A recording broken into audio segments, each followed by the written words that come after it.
Sailum has done,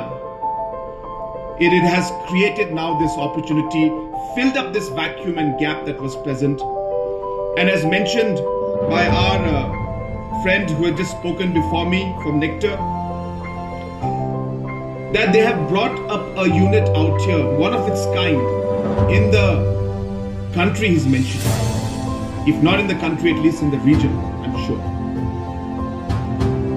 There is now being able to give that opportunity to be able to sell the cocoons right here without having to send it outside, getting the right price for it, and most importantly, the weavers are able to then buy this product, the yarns produced out here,